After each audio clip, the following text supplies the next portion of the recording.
6 மணில இருந்து இன்னொரு வரைக்கும் என்னமா கீரை உருவிட்டு இருக்க, அதே போட்டு தொலைட்டு இருக்க. ஆமா, கீரை உருவுறேன். 6 மணிக்கு கீரை உருவிட்டு இருக்கும் போது கடைக்கு போயிட்டு சொன்னேன். இந்த கீரைக்கு கொஞ்சம் முட்டை போட்டு செஞ்சா நல்லா இருக்குமேன்னு சொல்லி உங்க கூட கடைக்கு போயிட்டு சொன்னேன். 6 மணிக்கு போனதுக்கு அப்புறம் நான் கீரையை ஒண்ணு குச்சியே இல்லாம ஒவ்வொரு கீரையும் தனித்தனியா உருவி வச்சுட்டு போய் குளிச்சுட்டு வந்துட்டு மறுபடியும் அந்த கீரையை தான் உருவிட்டு இருக்கேன். இன்னும் அழகான போன் பண்ணிட்டே இருக்கிறேன், போனை எடுக்கவே மாட்டேங்கிறான்.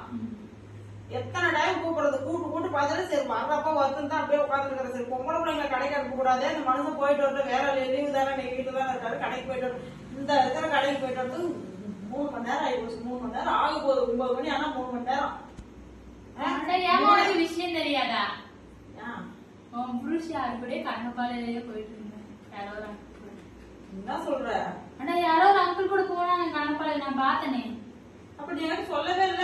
துணி எடுக்கும் போது பார்த்தனா, அப்படி தீவிர துணி எடுத்துட்டு போய் போட்டு அப்படி மடிச்சிட்டு மறந்தே போயிட்டு அப்படியே மடிக்கும் போது அது நான் போயிட்டேன். அப்படியே அந்த அவரு முட்டை வாங்கிட்டு வருவாரு தாண்டி உட்காந்துட்டு இருக்கிறேன் நான் செய்யாம.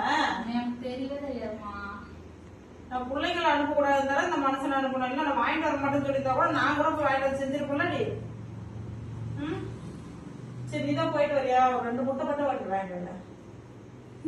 இப்போ வாங்கிட்டு வந்து எப்ப நீ சமைக்கிறது? போமா சமைச்சே கொடுக்க மாட்டான், போய் தூங்குவேன் போனா. இப்படி வரட்டு அந்த மனுஷன் இன்னைக்கு எப்படி சோறு தின்றன்னு பாக்குறோம். வெளியில போய் யாரு ஃப்ரெண்டு கூட போனா ஃப்ரெண்டு கூட போய் சாப்பிட்டு வரட்டும். ஃப்ரெண்டு கூட சேர்ந்தாக்கா வீட்டு நடப்பு இருக்காதா, வாங்கிட்டு வர சொல்றது என்ன நினைக்காதா? இன்னைக்கு வரட்டு எப்படி சோறு போட்டுறான்னு பாக்குறேன். இன்னைக்கு நடக்கும் கச்சேரி.